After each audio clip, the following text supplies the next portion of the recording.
Assalamualaikum warahmatullahi wabarakatuh.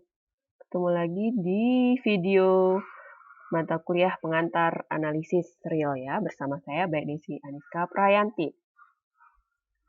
Minggu lalu kita sudah membahas tentang himpunan induksi matematika dan himpunan finite dan infinite. Ada fungsi juga ya. Nah, di video kali ini saya akan menjelaskan mengenai bab kedua, bilangan real, khususnya sifat aljabar pada bilangan real. Oke. Pada himpunan bilangan real itu terdapat dua operasi biner yang dinotasikan dengan plus ya. Dan perkalian itu dinotasikan dengan dot seperti ini. Nah, dua buah operasi ini, kita fokus ke yang pertama dulu, operasi penjumlahan ini memenuhi sifat-sifat seperti ini ya. Yang pertama, jika kita ambil dua sembarang bilangan real, di sini untuk setiap A, B, C elemen bilangan real, berlaku A plus B sama dengan B plus A. Ini kita namakan dengan sifat komutatif ya. Contohnya gimana? Kalian ambil saja A-nya itu 1, B-nya itu 2. Oke? 1 tambah 2 maka akan selalu sama dengan 2 tambah 1 ya. Untuk sifat yang kedua dinamakan sifat asosiatif ya. A plus B dalam kurung ditambah C sama dengan A plus dalam kurung B plus C. Kemudian yang ketiga, masih di operasi penjumlahan, terdapat 0 elemen bilangan real sedemikian sehingga ya A plus 0 sama dengan 0 plus A sama dengan A. Ini sifat ini dinamakan eksistensi dari elemen 0. Selalu berlaku seperti itu. Kemudian untuk yang keempat ya terdapat min A atau terdapat negatif A elemen bilangan real sedemikian sehingga A ditambah dengan negatifnya itu sama dengan 0 ya. Ini berlaku komutatif juga. Ini dinamakan elemen inverse-nya ya atau balikannya. Inverse-nya. Oke, misalkan kalau kita punya 1 maka ada negatif 1 ya. Jadi 0 kalau dijumlahkan. Kalau 2 ada negatif 2. Kemudian kalau kita punya setengah, pasti ada negatif setengah ya. Itu untuk sifat yang keempat. Oke. Kemudian untuk operasi penjumlahan ya, untuk setiap A, B, C elemen bilangan real. Di sini oke. Pertama, A kali B ini selalu sama dengan B kali A. Ini sifat komutatif juga. Yang kedua, A kali B dalam kurung dikali C sama dengan A dikali dalam kurung B kali C ya. Ini dinamakan juga dengan sifat asosiatif. Sifat ketiga untuk operasi perkalian itu terdapat satu elemen R sedemikian sehingga A dikali 1 sama dengan 1 dikali A. Ya, ini elemen identitasnya. Yang keempat, itu selalu terdapat 1 per A elemen bilangan real sedemikian sehingga A dikali 1 per A itu sama dengan 1 ya. Ini berlaku komutatif juga. Paham ya, kalau kita punya 2, maka ada 1/2 ya. Kalau dikaliin 1, kemudian kalau kita punya 5, maka akan ada 1/5 ya. 1/5 sehingga kalau dikaliin jadi 1. Nah, ini 8 sifat ini adalah sifat yang memang sudah dimiliki oleh operasi penjumlahan dan perkalian di bilangan biner ya. Kalau kita mau cek lagi satu persatu bisa, boleh silakan. Oke, sifat yang terakhir ini ya, kita namakan aja sifat D. Ya. Ini sifat yang berlaku untuk perkalian atas penjumlahan ya, dinamakan sifat distributif ya. Di mana A kali B plus C sama dengan A kali B ditambah A kali C ya. Ini juga berlaku untuk sebaliknya. A plus B kali A sama dengan B kali A plus C kali A. Oke, silakan dicek sendiri. Nanti sifat-sifat ini berlaku ya. Bisa kalian pilih nilai A, B, ataupun C-nya. Oke. Selanjutnya kita ke teorema pertama untuk bilangan real ya. Teorema pertama berbunyi, yang A ya. Jika ZA elemen bilangan real dengan Z tambah A ini sama dengan A, maka Z sama dengan 0. Yang B, jika U dan B tidak sama dengan 0 ya, B tidak sama dengan 0 elemen dari bilangan real dengan U kali B sama dengan B, maka U sama dengan 1. Yang C, jika A elemen bilangan real, maka A kali 0 sama dengan 0. Sekarang kita coba buktikan ya. Bukti untuk yang pertama. Kalian tolong perhatikan. Oke, ini macet.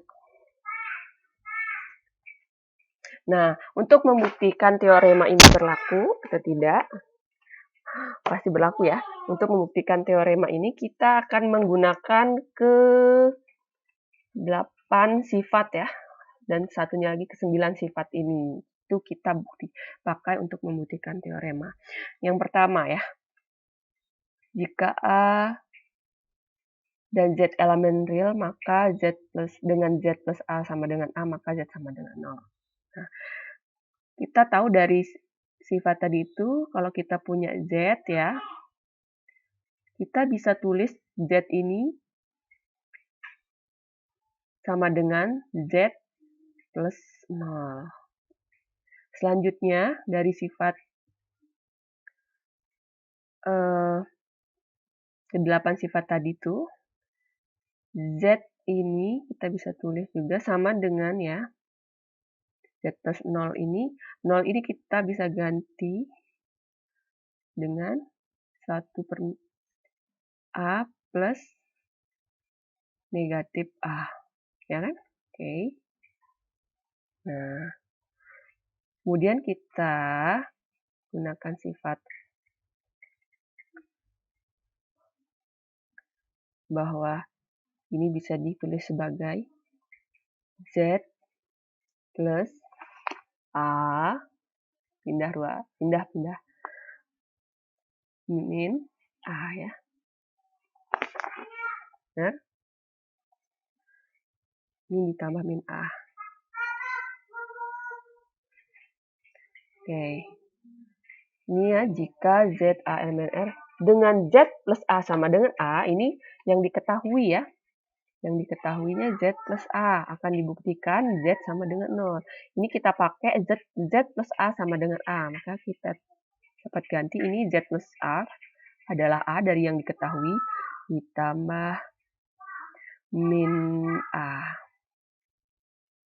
Oke, dari sifat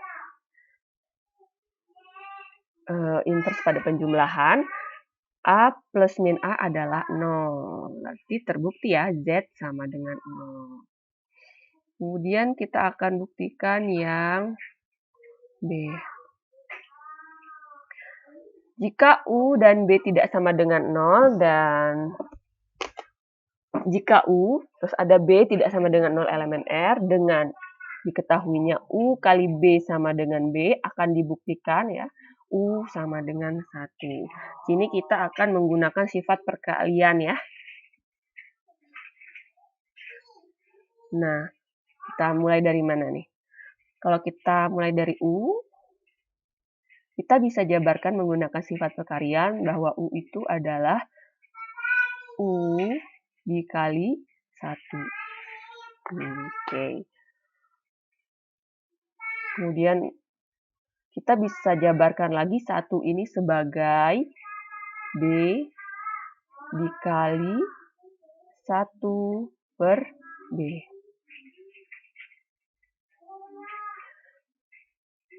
Oke. Ini kita bisa jabarkan lagi sebagai U kali B. Ya. Dikali 1 per B. Ya. Nah, dari yang diketahui U kali B sama dengan B. Berarti kita bisa ganti ini sebagai B. Ini turun yang 1 per B. Berarti menggunakan sifat operasi perkalian tadi ya. Balikannya, inverse-nya B kali 1 per B sama dengan 1. Ya, maka ini terbukti U sama dengan 1.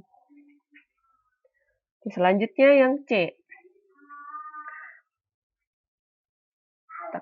Jika A elemen R, maka A kali 0 sama dengan 0 ya. Kita mulai dari mana nih? Kita jabarkan A ini sebagai A ditambah berapa? Ditambah 0 ya. Oke, mulai dari sini. Saya ke samping aja nih.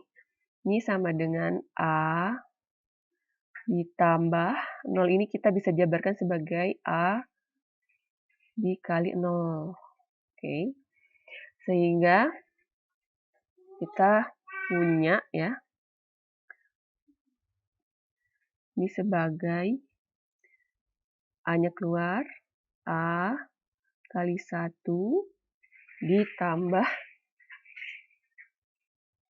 0. Ya, A-nya kan keluar ya. Oke, sampai sini paham? Nah, ini langsung aja. 1 tambah 0 kan 1 ya, berarti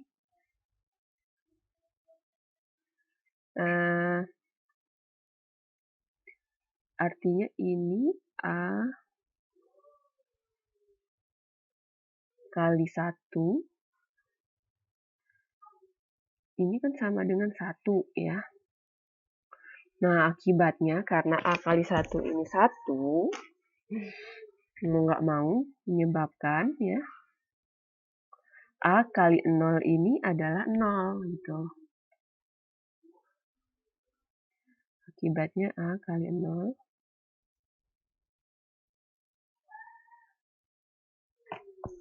Tuh. Oke, seperti itu ya. Maka terbukti QED. Kita kasih kalau notasi terbukti itu persegi yang dibuat terisi warna hitam sebenarnya ya. Oke, selanjutnya kita ke teorema 2. Teorema 2 ini menyatakan bahwa yang pertama, yang A, negatif 1 kali A sama dengan negatif A. Yang B, negatif dari negatif A sama dengan A. Dan yang C, negatif 1 kali negatif 1 sama dengan 1. Oke, silakan kalian coba ya ini.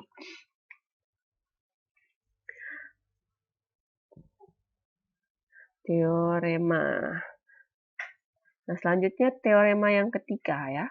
Jika A plus B sama dengan 0, maka B sama dengan min A. Yang B, jika A tidak sama dengan 0 dan B elemen bilangan real, sedemikian sehingga A kali B sama dengan 1, maka B sama dengan 1 per A. Yang C, ya, jika A kali B sama dengan 0, maka A sama dengan 0 atau B sama dengan 0. Oke. Kita buktikan coba.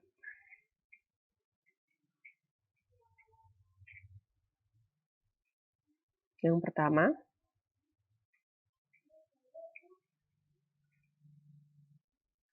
diketahui A plus B sama dengan 0, akan dibuktikan B sama dengan min A. Berarti kita dari yang diketahui dulu. A plus B sama dengan 0. Sekarang coba kita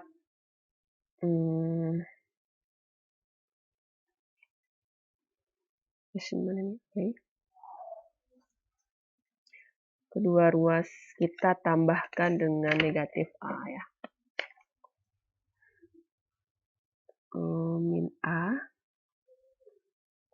Min A tambah kedua ruas kita tambahkan dengan min A.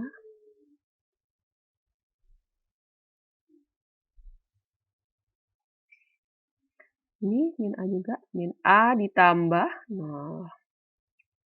Oke. Sampai sini.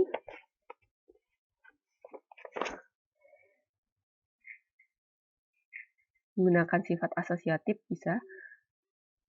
Min A itu ditambah A. Ya. Ini kan sama dengan, nih seperti ini, ditambah B ya. Ini sama dengan min A tambah 0, min A. Nah, selanjutnya, min A ditambah A sama dengan 0. Ini ditambah B sama dengan min A. Maka terbukti ya di sini.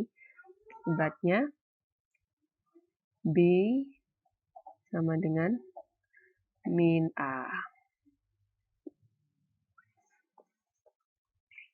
Itu. Yang kedua, jika A tidak sama dengan 0 dan B elemen R, demikian sehingga A kali B sama dengan 1, maka B sama dengan 1 per A.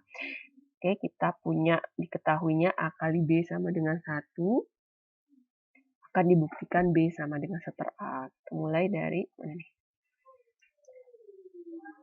A kali B sama dengan 1. Supaya dapat ini, coba kedua ruas kita kalikan dengan 1 per A ya. 1 per A.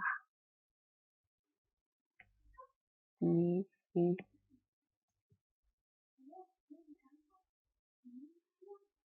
kali B, maka ini juga 1 per A kali 1. Ini menggunakan sifat asosiatif kali A, B-nya di luar. Ini sama dengan 1 per A.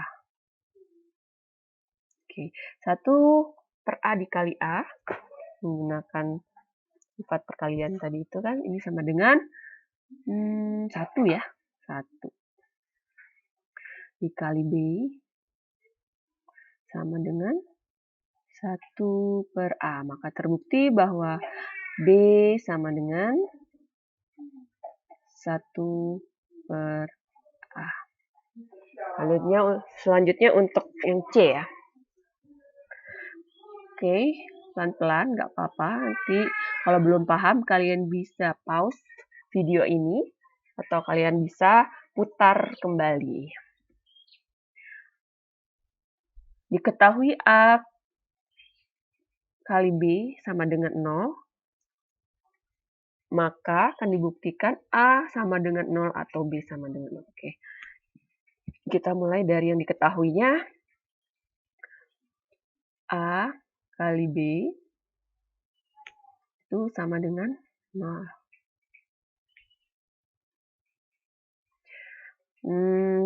Kita kalikan kedua ruas dengan 1 per A. Ya.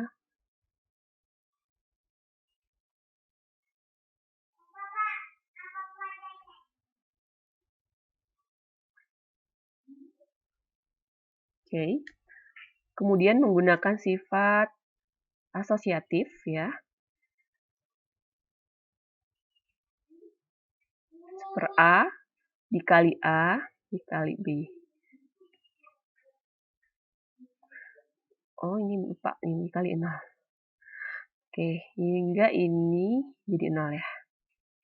Kita dapatkan, ini kan jadi 1 ya. 1 per A dikali A 1.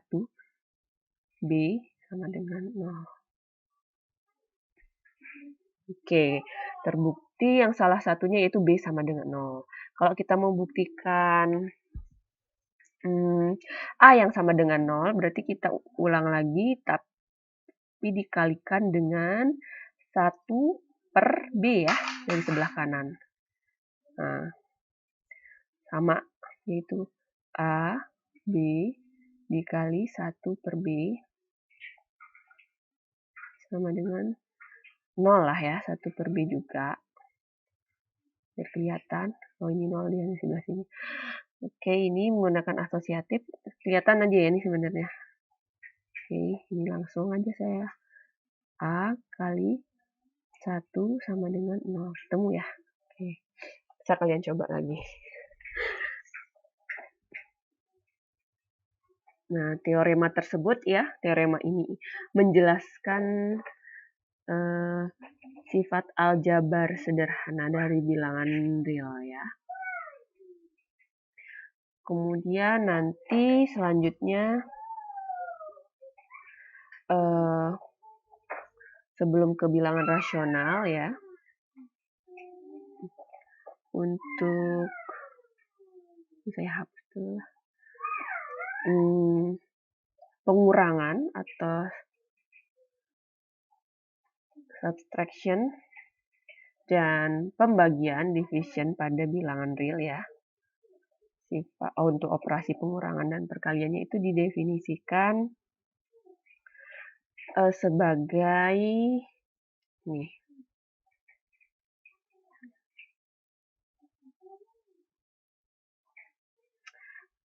A min B itu sebenarnya definisinya dari inverse-nya, penjumlahannya. A ditambah min B itu untuk yang pengurangan. Nah, untuk pembagiannya itu dari inverse yang pada perkalian, yaitu A per B ya. Itu kan sama saja dengan A dikali per B ya. Itu untuk definisi pengurangan dan pembagian pada bilangan real ya. Nah, untuk selanjutnya A kali B itu A dot B itu ditulis langsung saja ya. A kali B, A titik B ini kita tulis AB ya. Seperti itu. Oke. Sekarang kita ke bilangan rasional ya. Oke. Perlu kalian ingat kembali ya. Di kalkulus sudah dijelaskan mengenai sistem bilangan real ya, di mana bilangan real ini terdiri dari bilangan rasional dan irasional. Bilangan rasional itu, ingat enggak? Notasinya itu quotient ya. Kemudian bilangan bulat Z. Rasional itu terdiri bilangan bulat dan bilangan pecahan. Dan bilangan bulat ini merupakan terdiri dari bilangan bulat positif, bilangan bulat negatif, dan 0. Oke, seperti ini. Ya, masih ingat lagi? Saya ingatkan kembali, Z positif itu sama dengan bilangan asli ya. Elemennya ya yang nilai bilangan bulat positif yaitu 1, 2, 3, dan seterusnya. Kemudian bilangan bulat negatif ya, elemennya adalah negatif 1, negatif 2, negatif 3, dan seterusnya. Sehingga bisa kita simpulkan bahwa Z atau bilangan bulat ini ya, gabungan dari ya Z positif Z negatif, dan 0. Oke. Selanjutnya bilangan rasional, ini rasional, dinyatakan sebagai A per B. Rasional ya, Q, notasinya Q atau bentuknya pembagian gitu. Bilangan rasional ini adalah bilangan yang berbentuk A per B, di mana A, B-nya ini elemen bilangan bulat, dan B tidak boleh 0. Nah, selanjutnya kalau ada bilangan rasional ada lawannya lagi, yaitu bilangan irasional. Salah satu contoh bilangan irasional ini adalah akar 2. Akar 2 ini kalau kita hitung pakai kalkulator hasilnya berapa? Sekitar apa ya? Saya lupa, 4142 sekian ya. Dan seterusnya ini. Nggak habis angkanya, tidak berhenti. Oke, bilangan rasional ini asal mulanya dari ini. Ada segitiga siku-siku, ya, anggap ini siku-siku, yang memiliki sisi tegak lurusnya itu 1 ya. Nah, menggunakan rumus Pythagoras, maka seandainya ini A, sisi B, sisi C ya, maka C kuadrat ini sama dengan A kuadrat plus B kuadrat ya. Sehingga C kuadrat ini sama dengan 1 plus 1. Sehingga C ini adalah, 1 plus 1 kan 2 ya. Sehingga C itu akar 2. Nah, ini asal mula bilangan rasional ya. Dan kenapa akar 2 dikatakan sebagai bilangan irasional ya? Kebalikan dari bilangan rasional tadi. Bilangan rasional adalah bilangan yang bisa diubah ke bentuk A per B. Sedangkan bilangan irasional dia tidak bisa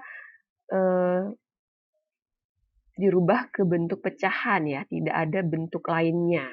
Oke, misalnya nih 2 ya, 2 itu kan bilangan bulat, dia bisa dinyatakan sebagai 2 per 1 ya, atau 4 per 2. Nah, berarti dia bilangan rasional. Begitu pula untuk negatif 3. Merupakan bilangan rasional juga ya, karena dia bisa dicari bentuk pecahannya ya. Oke. Nah, sedangkan bilangan irasional itu adalah bilangan yang tidak bisa dirubah ke bentuk pecahan. Ciri-cirinya seperti apa? Pertama, dia berbentuk akar ya. Tapi tidak semua bilangan yang berbentuk akar itu irasional ya. Contohnya 4. Akar 4 ini kan sama dengan 2 ya. Nah, ini ternyata dia bilangan irasional. Nah, yang menjadi pertanyaan adalah bilangan bentuk akar yang seperti apa ya yang bisa dikatakan sebagai bilangan irasional. Nah, kita bisa memperoleh ciri-ciri bilangan irasional itu dari akar 2. Akar 2 ini adalah bilangan berbentuk akar yang bisa diubah ke bentuk desimal ya. Kalau dihitung pakai kalkulator, bentuk desimalnya seperti ini ya. 1,4142 sekian-sekian, yaitu angkanya tidak beraturan ya. Nah, berarti kalau ada 0,333 ini apakah rasional atau irasional? Oke, ini jadi tugas aja ini ya. Kalian harus cari bentuk A per B-nya.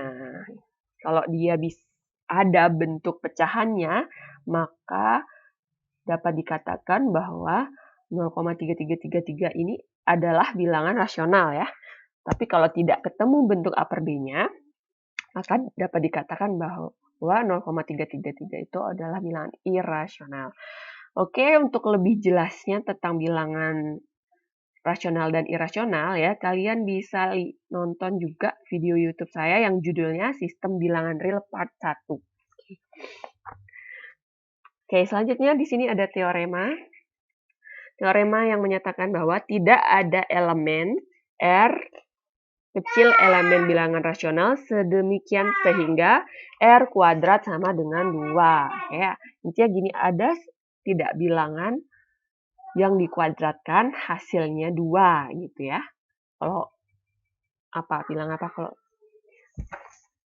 kalau kita dicari ada nggak gitu. Oke, ini dibuktikan dengan teknik atau cara kontradiksi ya. Oke, kontradiksi berarti berlawanan dengan teorema yang akan dibuktikan ya. Kita misalkan seandaikan saja ada R elemen bilangan rasional sedemikian sehingga R kuadrat itu sama dengan 2. Oke, karena R elemen bilangan rasional ya, maka R ini dapat ditulis atau diubah sebagai bentuk pecahan P per Q dengan P dan Q tidak mempunyai faktor perserikatan selain 1. Oke, sehingga kita peroleh di sini ya, kita misalkan bahwa P per Q kuadrat itu sama dengan 2 ya. Artinya ya, ini bisa ditulis sebagai P kuadrat sama dengan 2Q kuadrat.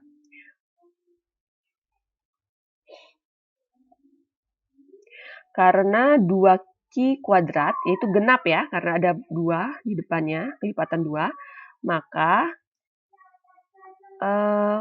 akibatnya P kuadrat itu juga genap ya. Ini kan 2Q kuadrat sama dengan P kuadrat. 2Q kuadrat ini kan genap. Akibatnya P kuadrat ini juga genap ya. Nah, karena P juga genap,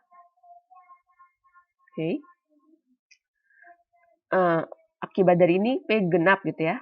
Kalau dia ganjil, maka P itu dapat ditulis sebagai 2M-1 ya. Untuk M elemen bilangan asli. Atau jika kita kuadratkan, P kuadrat ini sama dengan hasilnya ini ya. Ini, itu 2 kali 2M kuadrat min 2M plus 1. Yang berarti bahwa P kuadrat itu ganjil. Kenapa ganjil? Ini kita lihat. 2 kali sesuatu ini berarti genap ya. Tapi dia ditambah 1. Ini yang menyebabkan dia ganjil ya. 2 dikali sesuatu itu menyebabkan dia menjadi genap. Dan ditambah 1 lagi yang menyebabkan dia menjadi ganjil.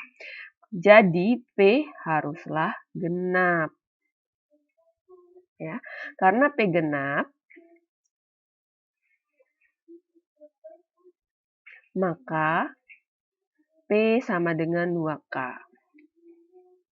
Untuk suatu K elemen bilangan asli. Sehingga P kuadrat ya sama dengan 2K sama dengan 4K kuadrat. Di lain pihak, kita ketahui bahwa P kuadrat ini adalah 2Q kuadrat ya. Dan P itu genap. Kalau P-nya genap, akibatnya Q-nya itu ganjil. Nah, sebab jika Q genap, maka faktor persikatan P dan Q itu bukan 1. Jadi, Q haruslah ganjil. Sehingga diperoleh P kuadrat sama dengan 2Q kuadrat. Jika dan hanya jika 4K kuadrat sama dengan 2Q kuadrat. Oke. Jika dan hanya jika 2K kuadrat ini sama dengan Q kuadrat yang berarti Q genap. Timbul kontradiksi bahwa Q itu ganjil ya. Jadi pengandaian awal kita tuh salah. Yang benar adalah tidak ada R elemen Q sedemikian sehingga R kuadrat itu sama dengan 2. Oke. Sampai sini dulu video mengenai sifat aljabar pada bilangan real. Sampai jumpa di video selanjutnya. Assalamualaikum warahmatullahi wabarakatuh.